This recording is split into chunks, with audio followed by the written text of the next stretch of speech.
Well, good afternoon, everyone. I'm Casey Murphy, Director of Marketing here at SiteTuners, and I'd like to thank you for joining us for today's webinar, Online Persuasion, Insights from Neuroscience and Evidence from A/B Testing, with SiteTuners CEO Tim Ash and his guest, Dan Siroker, founder of Optimizely.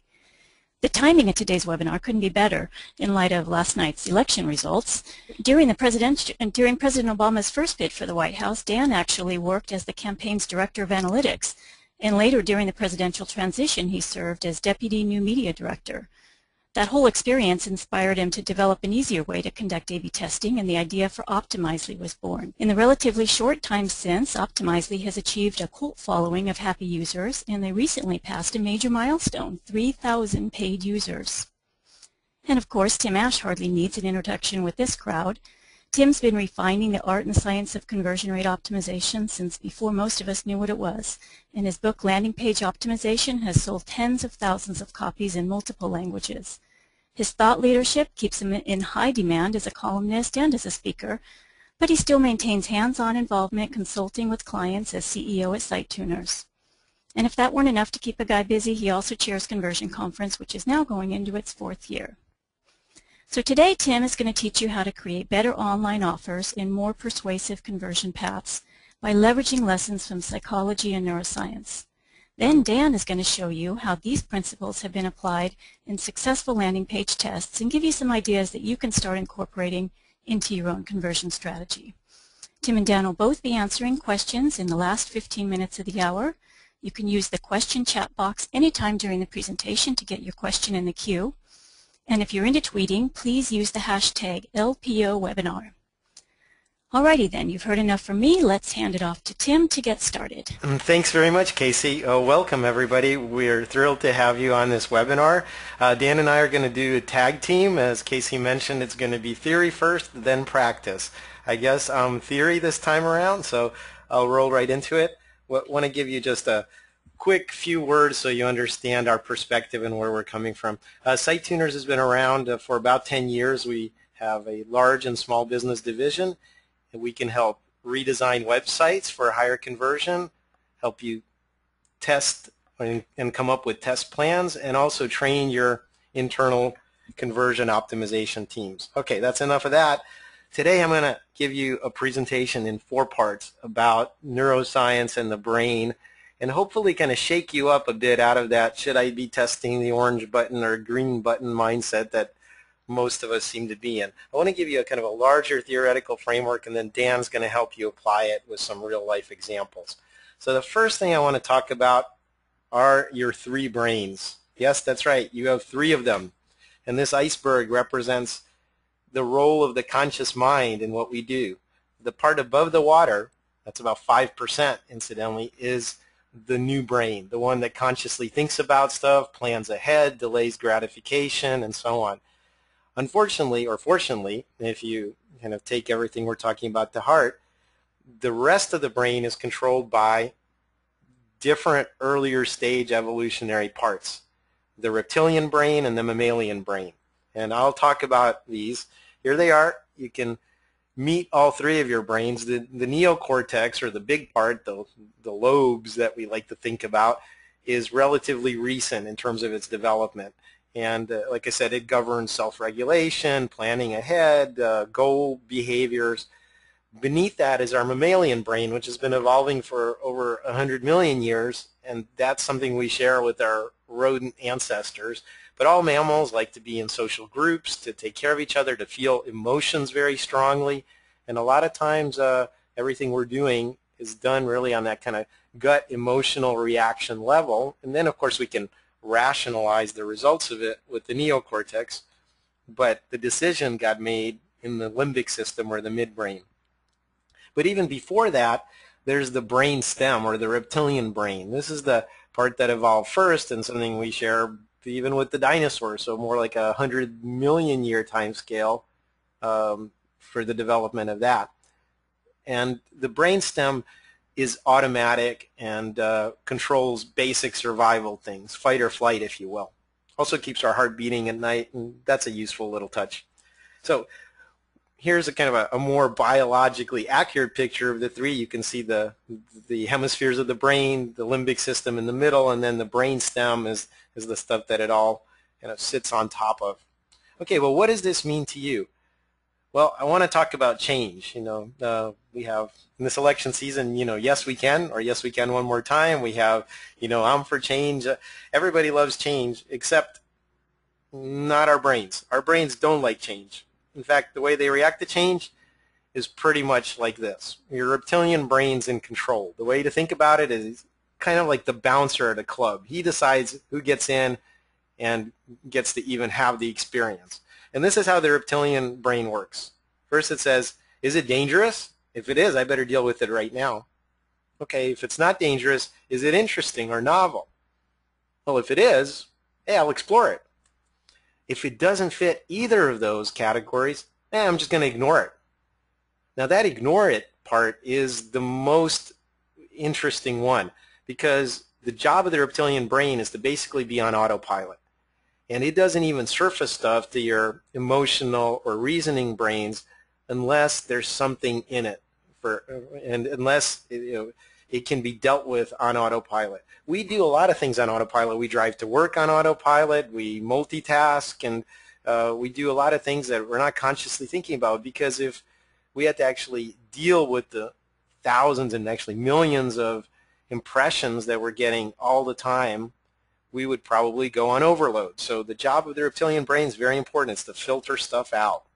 And so let's talk about how the reptilian brain makes decisions. How do you get past this gatekeeper? Or what does it do? Well, it basically handles the 4 F's.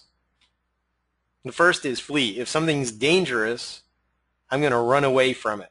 And that's pretty basic. That's the flight part of fight or flight. Of course, there's the fight part of fight or flight as well. Hey, if I can deal with it by beating it up, I'll do that.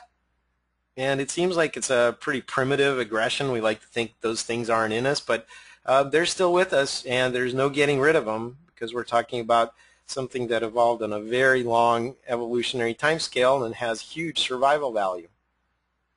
The third F is feeding. Can I eat it? That's a legitimate question to ask, because we grew up in a time of hunger and scarcity, and most of our ancestors barely survived on that knife edge of the savannah and getting enough food. So we're very interested in things that might be edible around us. And finally, well, I took away the 4th F.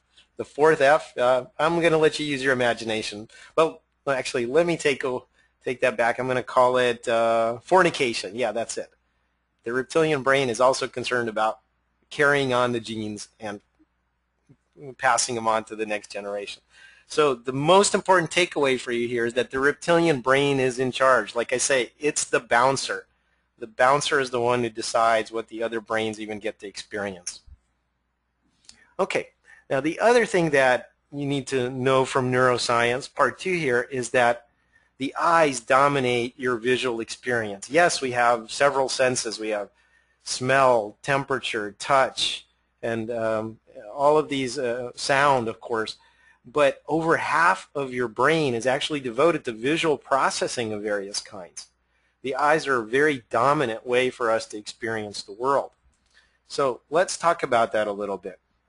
This is very sophisticated hardware, if you will, that was developed for us. And we don't have the best eyesight in the animal kingdom, far from it, but it's good enough. And I'm going to take you back to 7th grade biology and just remind you that you have 2 types of vision in your eye. You have rods and cones. Now, cones are very important. That's the stuff that allows you to see color and find detail, and they detect small variations in our environment. So hold out your arm at arm's length, take a look at your thumbnail, and that's about the extent of your fine detail. If you're looking at your thumbnail right now with your arm at full length in front of you, then you'll actually notice that everything around that thumbnail is blurry. That's because it's very expensive to have those rods checking out the world and making sense of it. So we can move the middle of our eye around and look at different things, but we can't have high-resolution vision everywhere. Cones, or rods rather, are just the opposite. They're there for motion detection, and even though they're black and white and pretty blurry, you actually have about 220 degrees of peripheral vision for detecting motion. Because it's one thing to look at a berry and consider it carefully and think about whether it's edible. It's much different knowing that there's a tiger jumping out at me, because that's information I need right now out of the corner of my eye. So let's take a look at kind of how you experience the world. Normally it's the rods part. It's just gray and blurry and not that interesting looking, but hopefully there's nothing moving in it, so I'm safe at the moment. And then your brain starts moving your eye around rapidly and looking at what it thinks are points of interest. So it sees a little spot in high resolution and full color. And then it jerks over to another part of your visual scene and looks at that. And slowly, by doing these rapid eye movements called saccades, or actually very quickly, it builds up a picture of the world that ultimately to you, after a few of these rapid movements, looks like a high resolution full color scene. That's how you think you see the world. In fact, your brain is working very hard to jitter the eyeball around and give you that picture. All right, so why should I care about this? Well, in the application of this to online marketing, predicting where someone's visual attention is going to go in a scene is very important. And there's basically 3 ways to do that. We can put, and it's not this ugly these days, eye tracking gear on you, or sit you down in front of a special monitor and actually watch where your eye moves and what it fixates on. We can watch you move your mouse and see what areas of the page you're examining by looking at that, because a lot of people use their mouse as a pointer. Or we can just use the software algorithm to predict it. So here's eye tracking. You have this rapid movements of the eye and these fixation points as things we look at.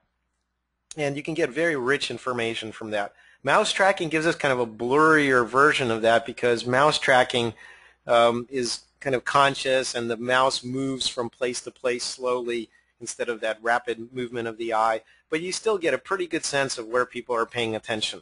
The poor man's eye tracking.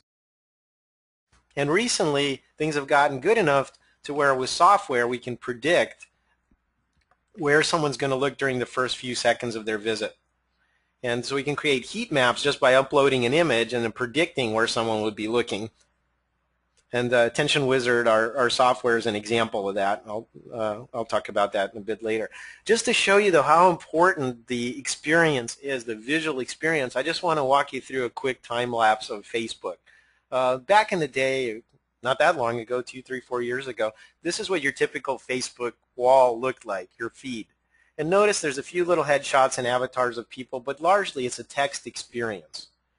And one of the things that Facebook figured out is, hey, if you make it more visual, then it's more interesting. This is my wife's page a little while ago, and as you can see, they're starting to incorporate a bigger picture in the upper left. Your latest picture is across the top in a ribbon, and then inside the feed, actually put bigger embedded pictures. And the ads on the right, I'm not sure that's a welcome addition, but you can see they're pretty highly visual as well.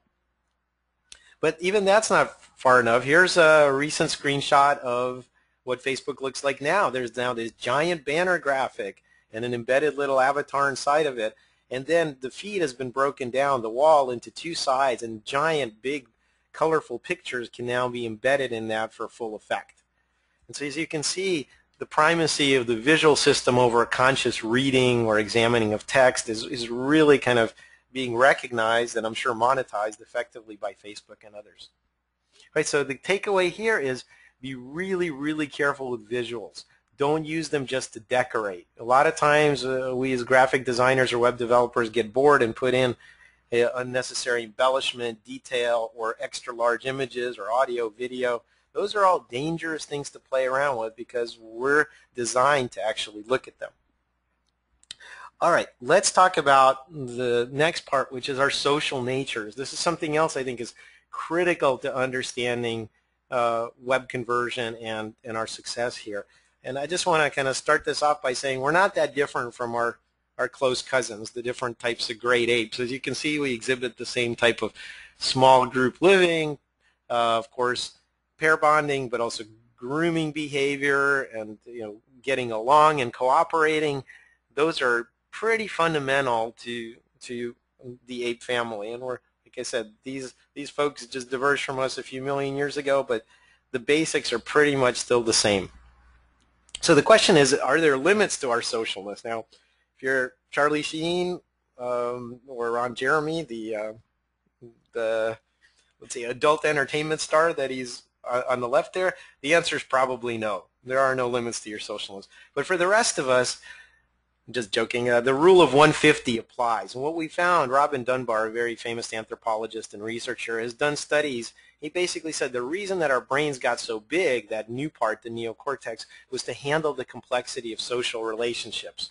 And this is something that we do very well. And he predicted that based on the size of our brain, we can handle close connections or strong bonds with about 150 people. And repeatedly in a lot of social situations, from primitive tribes to Africa, to military units, to communities of Hutterites and who are Quaker-like folks, every time they reach that 150-person limit, they split off and start a new colony. Every time Gore-Tex develops a new manufacturing plant, they have 150 spaces in the parking lot, and when people start parking on the grass, they build a new plant somewhere else. So by keeping it in smaller groups, we can have group cohesion and stronger affiliation with those folks. Another way to think about it is basically that trust or social connectedness is like a ripple. Closest to us is our immediate family. And I would lie down in front of a moving train for these guys. Those are my kids. You know, then we have kind of larger social groups and our friends, coworkers, and other people close to us. And we can take advantage of that on the web. Here's an example. I was on Pandora recently listening to a track, and all of a sudden it flashed up this Facebook connection and said, hey, this person likes this artist too. And it turns out that makes it much more likely that I'll buy the track or give it a thumbs up or down to improve their recommendation engine. This is very powerful in the context of something we're doing to get validation, saying, hey, people close to us are doing it too. At the extreme, though, that are large, huge groups, and although they're not very personal, they have a power too. If you see 100,000 people packing a stadium, hey, maybe you should get in line and go to that football game as well. And you can take advantage of that by showing large numbers of people doing the same thing. I was downloading the latest version at the time of the Mozilla browser, and it said that in the 6 weeks since it was released, 500 million people downloaded. That's very strong proof that of popularity, of market dominance, and so it made me much more likely to download it myself. It also, they had this interactive map flashing these orange dots anytime anyone in the world downloaded it. And I was in Central Europe and Germany at the time, and all around me these dots were blinking on and off. So this is kind of the double whammy of social proof and using that as a powerful weapon. 500 million people, and people all around me, just like me right now, doing this thing. So the final takeaway I have for you is understand our social natures and how to use them to influence behavior. Take advantage of those strong pair bonds or of those large numbers of people to demonstrate leadership. You'll get this deck at the end of the presentation, or rather we'll email you links to the full deck. Very easy to get a hold of. I would invite you to do a couple of things. One is reach out and try Attention Wizard if you're thinking of designing a page and you want to see where the important visual attention is going and whether you have attention leaks. It's a 1-cent trial. Can't go too far wrong. And also, if you're interested in learning about this and drinking from the fire hose, we have the Conversion Conference 5 times a year. Germany, England, and also 3 times in the U.S. We'll be in San Francisco in April, Chicago in June, and Boston in September. We have some of the best practitioners in the business speaking at those, and they're there to share their knowledge. In fact, Dan has been a frequent and very highly rated speaker at the Conversion Conference. So one of the reasons we love doing this webinar with them. Also, just a quick special offer. If any of you are interested in having your landing page or website critiqued, we have an online recorded interactive session called an Express Review. We'll be glad to run that for you. And hopefully this is an incentive after hearing me speak. I will do the first 3 personally if you buy the review online and mention Optimizely. You have to do it by next Friday. These usually go fast, but if you're interested in having your site reviewed, please think of our Express Reviews. All right, well, that's all I have, and we're going to throw it over. Casey's going to throw it over to Dan at Optimizely, and he will do his part of the presentation. Great, thanks, Tim. That's a great theoretical foundation for what I'm about to share with you all today. And what I've done is taken some of the neuroscience lessons that Tim just explained and gone through some of the over 100,000 experiments that have run through Optimizely to try to glean some perfect examples of what this means in real life and really practically for folks listening today, how you can take those lessons and apply them to your website. So I'm going to show you some examples from real-life A/B tests from some of our over 3,000 customers, and I'll dive right in. So I want to start off by just explaining that A/B testing helps you understand the three brains. Tim did a great job explaining what those three brains are and how the human mind makes decisions based off of those three brains. But I think a couple examples will really bring these points home. And so for some folks on the call, A/B testing may be a new concept, so I'll just quickly explain what A/B testing is. It's the simple idea of having people who come to your website see a couple different variations. They'll randomly get shown one of many variations, and then the system, in this case, we have a tool to do this, but there's several other tools to do it, will measure the impact that variation had on the person's behavior to do any number of the different conversion goals you have. So in some cases, it's buying something on your site. If it's a political campaign like the Obama or Romney campaign, it's getting them to volunteer or to donate. Or if you're just somebody with a blog and you want more email signups, that's another conversion goal. And you can take the lessons that Tim just shared and apply them to your own site. And so these examples will show you how you do that. The first lesson is feeding the lizard brain. And here's a good example. This is an Optimizely customer. This is ABC Family. They ran an experiment on their website where they wanted to try to understand what would get people more engaged. How do you get a greater percentage of the people who come to their site to watch a video or to some extent actually see an ad on their site? That's really their final conversion goal, of course. And so they ran this experiment. They had a hypothesis that because a lot of people were searching on their site for the entire episodes they may have missed earlier in the season or the entire show name, that people might be more interested in a very simple text-based version of the site, as you can see below, that allows you to actually see right here all of the different shows you might want to watch, as well as be able to very quickly go to watching into the schedule for your shows. Their hope running this experiment was a 10 or 20% lift in engagement. They were shocked to find that this new design increased engagement by 600%. This is a great example of really feeding the lizard brain because it shows exactly what they were looking for when they come to the site. Not what you might see as a commercial on TV, but really a very concrete hierarchical structure of the show you might have missed. Here's another example. This is Judy's Book, another Optimizely customer. And this was counterintuitive to me because they actually added a column here, which is their new free tier of their product. They didn't change anything else on the site. They ran a controlled experiment comparing the original page on the left to this new page here on the right with this free column. And doing that actually increased by almost 200% the click-through rate on the basic plan. This is a good example of how the human mind has a hard time making decisions in the abstract. And if you look at just the basic and pro, they're kind of similar. You have to really read between the lines to see why choose one or the other. But if you were to compare the free to the basic, clearly basic is a great deal because you get all these more blue check marks. And everyone likes a good blue check mark. This is One Kings Lane. They ran an Optimizely experiment on their sign-up page. This is the page that you enter your name and email address and zip code, and that's how they get your contact information, and then they can email you again with more offers. Here they ran an experiment just removing 2 form fields, and by removing those 2 form fields, they're able to increase signups by 8.5%.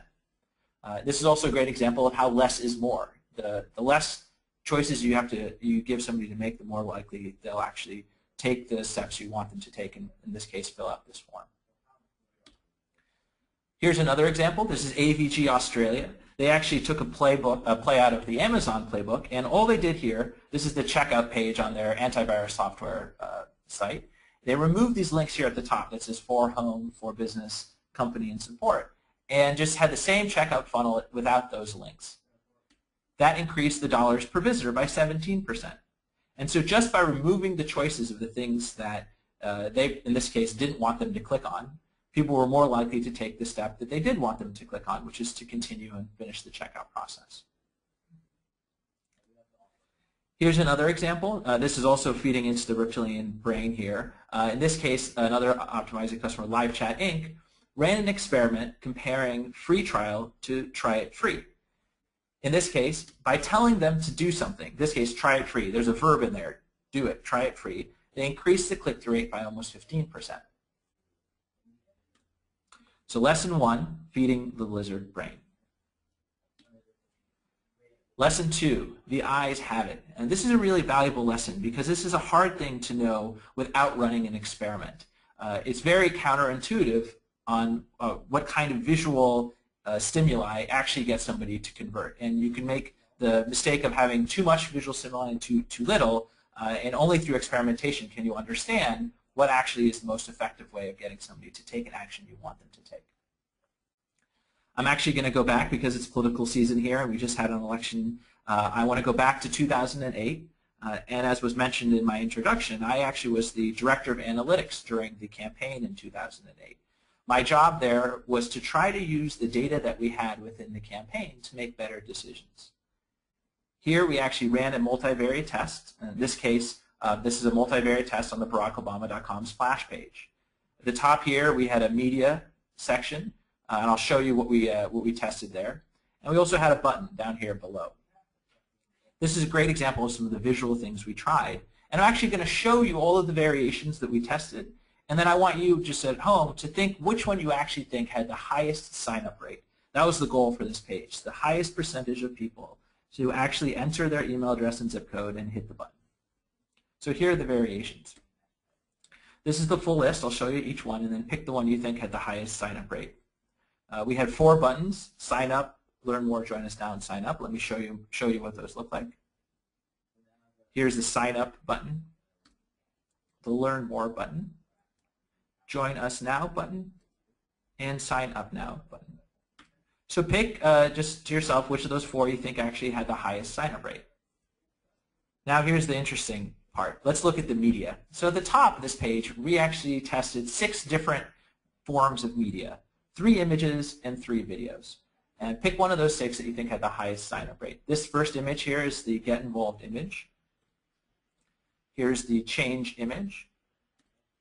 Hi, I'm Barack Obama. Welcome to BarackObama.com, the official website of my campaign for president. Here you can sign up for invitations to campaign events and learn more about our movement for change.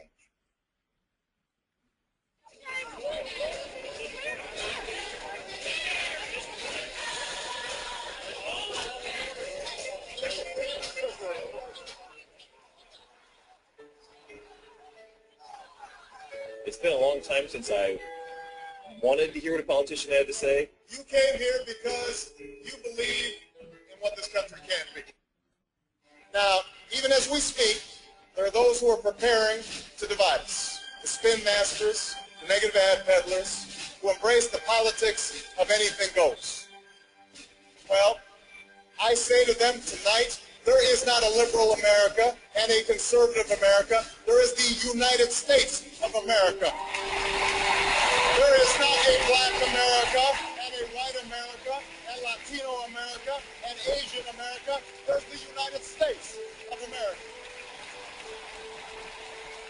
The pundits like to slice and dice our country into red states and blue states. Red states for Republicans, blue states for Democrats. But I've got news for them too. We worship an awesome God in the blue states, and we don't like federal agents poking around in our libraries in the red states. All right, so those are the changes we tried. We had 3 images there and then 3 videos. And I'll go in depth a little bit more. What we found actually, which was surprising, this really surprised a lot of people within the campaign back in 2007, at the end of 2007. First of all, was that the Learn More button performed the best. And second of all, the family image performed the best. And this was interesting because it turns out all of the images performed better than all of the videos we tried. In fact, the fan favorite within the campaign, which is the last video I showed you, Sam's video, actually underperformed significantly to the original page that we started with. If you actually take this and look, these are the results actually of a Google Website Optimizer experiment. And you look at the results here, you can see that the Learn More button had about an 8.9% sign-up rate. The family image had an 9.6, 9.7% sign-up rate. If you combine the Learn More button and the family image, you get combination 11, which is the best performing combination here, which was a great outcome for us, because what we did after this experiment was look at the impact this had holistically on the rest of the campaign. We focused in on this 40.6% improvement, which is the improvement we saw. 40% more people were signing up on this page. We looked at how this affected the number of people who signed up on our email list on this splash page. There's another 2.9 million people on our email list. 10% of those actually ended up volunteering, so another 288,000 volunteers. And what was, I think, most impressive was this actually netted us an incremental $57 million in donations. And that's in large part because of our effectiveness at getting people who actually signed up on our email list to donate. So lesson 2, the eyes have it. I'm going to dive in a little bit more later and show an example of why I think that family image worked out so well. So lesson 3, this is a great next lesson, because this is really making that emotional connection and talking about the social nature, as Tim mentioned earlier, of humans and how that can really have an impact on somebody's willingness to convert. Here's that family image. This is the family image of Barack and Michelle and Sasha and Malia. That's what actually outperformed significantly than this video, which I'll show a short clip of here. The pundits like to slice and dice our country into red states and blue states, red states. And as mentioned, that was a video of a fan favorite, and we felt that had we made a decision using the method known as the hippo syndrome, the highest paid person's opinion, we likely would have gone with this really emotional, moving video. But the truth is, the direct emotional impact of the family image dramatically outperformed all of the videos we tried. So the next lesson, or the next example, is also back from 2008. So this is a good example of how personalizing a particular call to action can have a much bigger impact than coming up with a generic average best solution. So what we tested was 5 different buttons, and the metric we measured here that we cared about was dollars per impression, the average amount of money the campaign was able to raise subsequent to somebody seeing one of these 5 buttons in the upper right-hand corner of the website. This is what we found. It turned out that for folks who had never signed up on our email list, and likely also never donated, that donate and get a gift performed the best, increased the dollars per impression or dollars per page view by about 15%. People who had signed up but never donated, please donate did the best. And for people who had previously donated, a little bit contrary to what Tim said earlier, changing it actually helped. By changing the button from donate now to any of the other 3 buttons we tried, we actually had an over 10% lift in dollars per page view. Here's, I think, probably one of the best examples of making an emotional connection, but in a very subtle way. This is the Clinton Bush Haiti Fund. They ran an experiment using Optimizely to try to improve the amount of money that they're able to raise after the earthquake in Haiti. They're trying to raise funding to help support Haiti relief. And the only thing they tested several things, but in this one experiment, the only thing they changed was they changed this word submit down below to these 2 words, support Haiti. That was a much more emotional call to action, and that increased the dollars per visitor by almost 16%. They found that this increased the conversion rate on this form. It also increased the average donation amount. And so it can really show you the impact of a small emotional connection and this ability to actually convince somebody to convert in a way that you might have not otherwise thought. So lesson 3, make the emotional connection. The last lesson I want to impart to you today, and I think this is a really important thing to consider, is that the foundations of what Tim talked about at the beginning of this webinar are really insightful and very interesting, but it's only going to have an impact if you start today, and if you really start trying to take those lessons and apply them to your own business. And so I want to equip you to do that. Everyone's doing it, so to give you a little bit of social proof, feeding into your reptilian brain, keep in mind that everybody's doing this, and in some part, there's a lot of ways you can do this. So we actually were very lucky to have been able to use Google Website Optimizer and Omniture Test and Target back in 2008 during the Obama campaign. Google Website Optimizer was a free product, and we used it extensively back then. Omniture we used as well. It was a bit more difficult to set up and implement, but we did use it as well. And part of the reason, in fact, the main reason I started Optimizely was to try to make it dramatically easier to do A/B testing, and without having it to require a developer to be involved every step of the way. So these are three resources. Unfortunately, Google Website Optimizer is no longer available as a standalone product from Google. They've incorporated a feature called Content Experiments into Google Analytics, which I encourage you to try out. And if you're interested in doing A/B testing without requiring a developer to be part of the process, I encourage you obviously to check out Optimizely. Here's a handful, to give you some more social proof, a handful of our happy Optimizely customers, including big guys like Starbucks and Salesforce and Crate & Barrel. We also have a bunch of small startups all over the world using us today. So that's my last lesson to start today. And I'll just recap from top to bottom that, as Tim pointed out at the beginning of this webinar, understanding the neuroscience of how people make decisions is a very valuable way to approach optimization. And if you take anything away from today from this, is that your intuition may be wrong, and that running an experiment is the best way to use data to help make better decisions. So the lessons I'll leave with you are feeding the lizard brain, the eyes have it, making the emotional connection, and start today. With that, I'd love to turn it over back to Tim and answer any questions there may be in the audience. And actually, I'm going to jump in here. This is Casey Murphy again. And Dan, thank you so much to repeat what Helen said in the chat box. Best webinar ever. So thanks so much, Dan and Tim. I'm going to start filling some questions for both you, Tim. You can put your mic on, please. All right. But first, I don't want to make this too much about political stuff, but we got a bunch of political questions for Dan, so I'll just shoot a couple at you, and then we'll get into some more general. Yeah, and just a reminder, go ahead and also type in your questions into the question box. We went through this super quickly because we wanted to leave a lot of time for discussion and Q&A, so please, this is your opportunity to ask us anything you want. So Dan, here's an interesting question. Did you ever do A/B testing for speeches or messaging?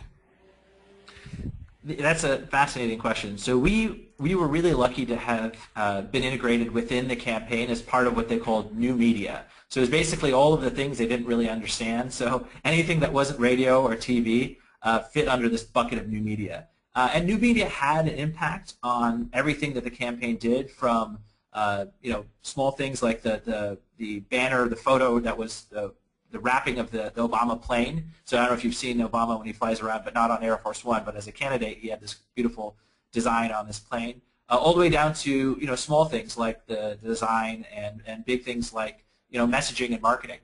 When it came to speeches itself, most of that actually came from the candidate and his team of 2 speechwriters they worked with very closely during the campaign. And also, unfortunately, speeches are one of those things that are very difficult to A/B test. It's hard to find a controlled audience in this day and age of media. Anything you say, and maybe not to poke fun at Romney, but maybe one of his failings was that he A/B tested his positions a little bit too much, and so that was unfortunately one of those things we weren't able to experiment with. Okay, and one other question specifically for you, Dan.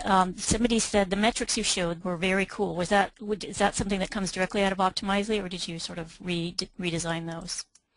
Yeah, so the metrics we showed were directly from Optimizely, and one of the pain points I actually faced in 2008 was the fact that the tools that we had used, Google Website Optimizer and Omniture Test and Target, had a very narrow view of what it meant to convert. What we realized was that understanding the holistic impact of an experiment was really valuable to understand the trade-offs between making one change or another.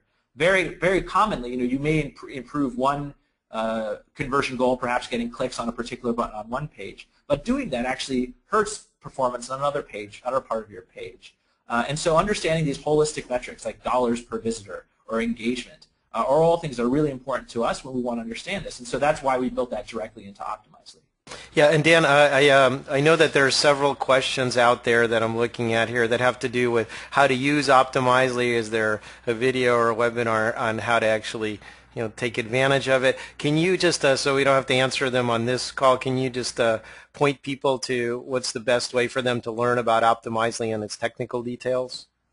Yeah, the best way to actually get started with Optimizely is just to go to optimizely.com and enter any URL you want into the main call to action on the middle of the page. One of the things that we really liked, or we didn't like about Omniture back then, is you had to go through this big complicated sales process to even try the product.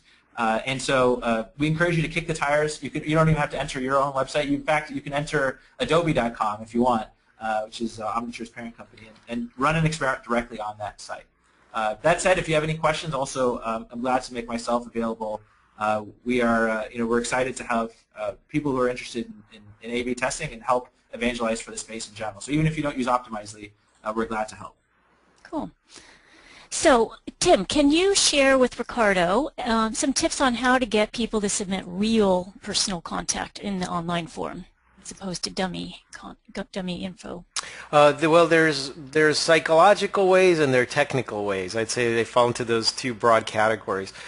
Psychologically, you want to, again, I think focusing on the personalization of it, and that we want to know you, to understand you, to recognize you. If you can make a real connection instead of having a sterile corporate kind of approach, I think people are more likely to feel comfortable and at ease and just more likely to give up that information. So messaging and how you ask for it, calls to action, headlines, all of those things really, really matter.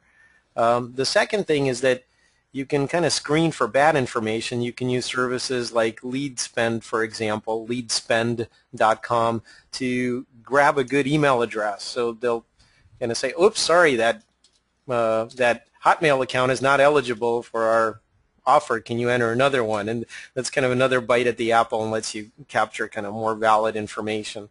Ultimately, there's nothing you can do. Of course, people can enter junk information if they want, so make it as compelling as possible for them to do that. Good. Now, statistically, if someone's running an A/B test, how many conversions should they be having a day in order to get some valid data out? And then, Dan, I'll take my stab at it, and then you can correct me because I'm probably wrong.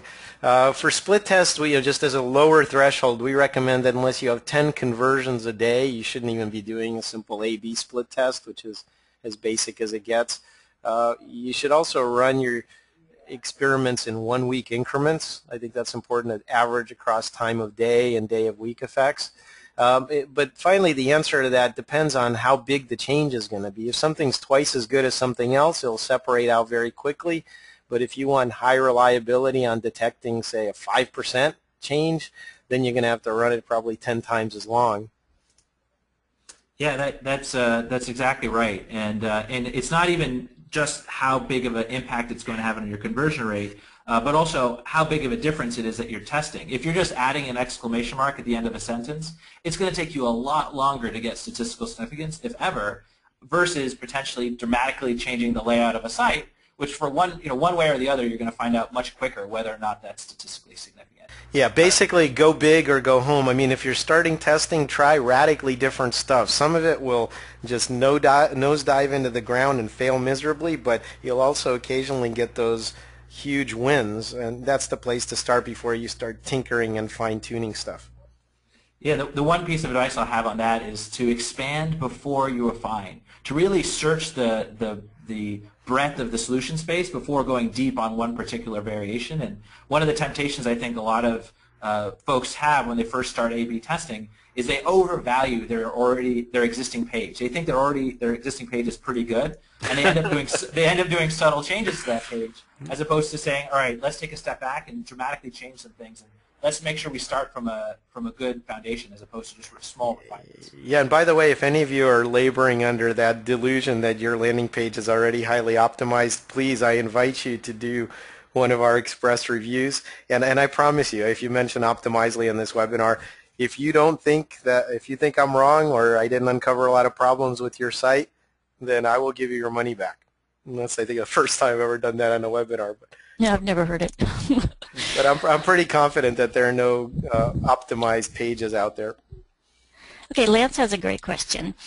Are there design patterns that could inadvertently engender fear or flight in terms of the reptilian brain stuff you were talking about?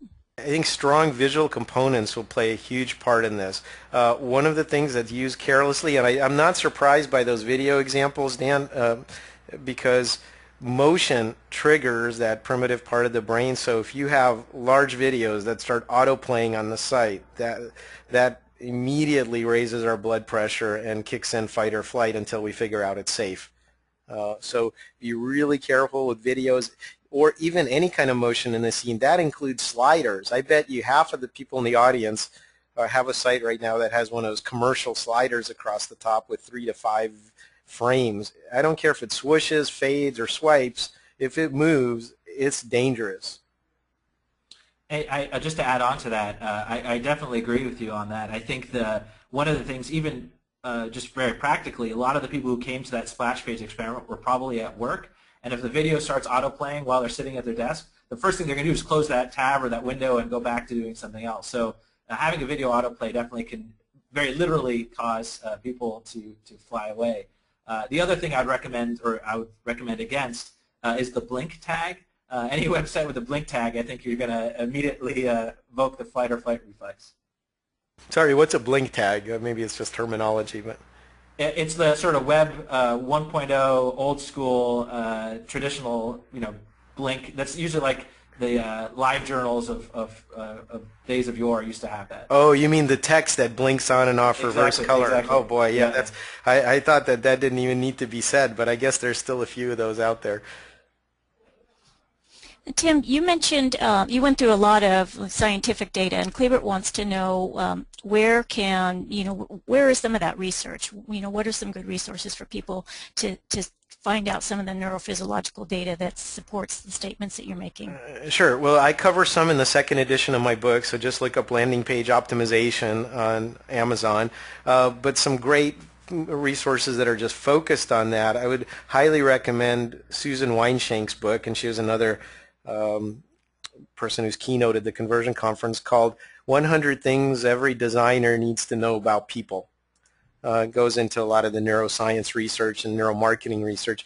Likewise, Roger Dooley, who's also keynoted at a conversion conference, has a great book called Brainfluence that kind of dumbs down the neuroscience and makes it accessible. And those books are just chock full of nuggets. And all of it's counterintuitive because we try to reason through this stuff, and that's not really what our brains are doing most of the time. Okay. There's a lot of questions about different types of tests that, like, say, color. Do either of you, have you seen any sort of best practices emerge in terms of color that seem to be most effective? I would say that the important thing is to have a fairly neutral presentation color-wise. Don't go into extreme darks or contrasts. Be pretty benign and boring for most applications. And have one clear kind of contrasting color for accents or calls to action. So the importance isn't the actual color, but how distinctive the calls to action are on the page and how bland the rest of the page is. And one anecdote I'd love to share for that is, if we go back, I'll go back to this slide, this slide here, the donate button experiment. In addition to testing the different calls to action, we also tested the different colors here. And I remember I went to the design lead for the Obama campaign in 2008, and I asked him to come up with the best design he could for a red button, a blue button, and a green button for these exact 5 variations. He came back with a beautiful red button, a beautiful blue button, and this really ugly, putrid green button. It turns out, obviously, the green button didn't work well, and to much of his surprise, like, wow, that was surprising. That was the best I could do. And only after the campaign, months later, did he tell me that he purposely sandbagged it, because up until that point, the entire Obama website was red, white, and blue, obviously on purpose for their design aesthetic. But you got to be careful working with designers who have ulterior motives when it comes to A/B testing. Yeah, and then just one other thing on that. Sometimes, surprisingly, brand is important, the actual kind of dominant brand. For example, with Verizon Wireless or Red Envelope, which was an online retailer, or Canon, we redesigned their Canadian e-store. Red buttons work. That's actually on brand for them, so using that as another accent color is effective. Most of the time, red underperforms because it's a warning or danger, and people get that knee-jerk response to just the color initially. Have either of you tested a buy box with a sentence, like a forward sentence versus just buy now or something, you know, pithy and straightforward? Are you saying kind of longer text on a button? On a buy button specifically. I think that this is where you need to stick with convention. A convention isn't written on stone tablets, but still it's a group of people that have agreed to do things a certain way tacitly. So, you know, if the convention is buy, then just say buy. Be clear, speak like a person. Don't say, well, consider purchasing our perfect product as an alternative. That's just too long-winded. Or I see a lot of fashion sites use add to bag instead of add to cart. What they're really not adding to is their bottom line, because they're flying in the face of clear convention and good labels. Cool. Dan, anything to add? Yeah, I agree with that completely. And I think oftentimes people can conflate making a button bigger with a bunch of text. And so by adding a bunch of text, they think, oh, that must have made it work more effectively. But the reality is it's more the fact that they made it bigger that got people to click on it. So you can't really separate those two. Yeah, and then just one quick follow-up to that. Amy Africa has done a lot of research on buttons, and I mean, again, when I said go big or go home, I meant that try doubling the size of your button or having it, making it half as small, and see which one works. Don't just fiddle around with 10, 15% kind of differences. What do you two recommend for multivariate testing in terms of tools that are out there? Well, I would say, I don't want to talk about tools necessarily, but just to say multivariate testing, like Dan said, we see as a follow-up. Once you have a good basic page structure and design, then to fine-tune and get the buttons and the headlines and everything right in one shot. If you have a lot of traffic, that's what it's good for. But 90% of testing we do is still split testing because the pages have fundamental problems that are much better addressed by whole site redesigns or whole page redesigns. Yeah, I couldn't agree more. And I'll sort of give a historical background on this. We used a lot of multivariate tests back in 2008. We used Omniture Test to Target, and part of the reason we did that was because there was this upfront implementation cost for every experiment we had to run. You had to implement these little M boxes throughout your site to set them up. With Optimize, you can do multivariate testing with Optimize very easily, but the people who have been most successful are the ones that do a series of A/B tests or split tests and then incorporate the winner as they go on, versus the people who come up with this massive billion variation experiment that takes forever to get statistical significance. And so I would encourage folks who are thinking about multivariate testing to really ask themselves, would they be better served with a simpler, quicker to get statistical significance A/B tests, and then do a series of tests as they learn. And then just one final thought on that is, if multivariate testing only works if you have the mother of all data rates, if you have really high number of conversions on your site. If that's the case, then you should still often stick to split testing, but you might be a split test with 10 or 20 versions. That's fine. And then you can mix and match. You can make radical differences in complete page redesigns. At the same time, you're testing small differences like just changing a headline or a button color. And you can put all of that into the mix and have exactly the mix of stuff you want. All right, here's a good closing question for you both. What is one crazy landing page that you initially hated but blew you away with its effectiveness? Can either of you think of one? Well, I have one right now. I don't know if it's up or I can show it, but we're working with an educational client, Strayer University, and we thought that the best approach would be to tell people about Strayer and how wonderful they are and how much the graduates could make, that sort of thing. And they just decided to test, against our advice, a stripped-down form that just says, talk to a guidance counselor now, and that way outperformed all the other stuff we tried. Yeah, one crazy landing page I remember working on and then seeing replicated by other companies was taking this insight we had around videos on call to action pages and seeing that it reduces the likelihood somebody will convert if you have a video on there, depending on what the page does. And so we use this in the Obama campaign. We actually put an hour-long video on our unsubscribe page. So if you clicked on a link to go unsubscribe from our email list, you would be sucked into this hour-long video, and it dramatically lowered the number of people who unsubscribed. And similarly, I've seen Groupon do the same thing. They have a video when you try to unsubscribe from Groupon, they have a video that plays automatically on that page and probably reduces their conversion rate on that as well. So glad to have that warning in case I do that. Okay, I'm going to address a lot of the questions that are coming in sort of batches. There's a ton of Optimizely questions, so I'm going to send all of you folks to optimizely.com. If you want to get a $100 credit off new accounts and a 30-day free trial, you can go to optimizely.com/TimAshWebinar and use the contact information that Dan gave you for your specific questions. I'll also give Dan a copy of all the questions that you all sent along with your information so he and his team can contact you all offline.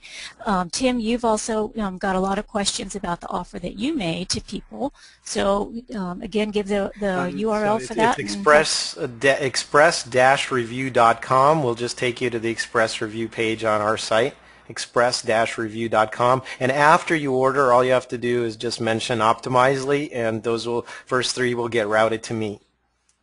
Excellent. So they purchase the Express Review and then it gets routed to you to do it, right? Yeah, and I think we also had a lot of questions about the webinar itself. The replay will be available, and we'll have the slide decks, the combined slide deck available. So expect an email shortly from Optimizely and from SiteTuners, and that'll have that follow-up information in it. That's right. So with that, I will thank everybody and sign off, and then I'll hand it over to you, Tim and Dan, to do your sign off. Thank you all for being here. Have a great afternoon. Well, I don't know what more I can have to add. We'll try to get to some of your questions, again, via email and get back to you. Thank you so much for spending time with us, and we hope you'll join us for an upcoming joint webinar. We're thinking of doing live site reviews together. I think that would be a lot of fun. That would be. Thanks, Tim, and everyone at SiteTuners. Really enjoyed this, and hope we get a chance to do this again soon. Excellent job. Good afternoon, all.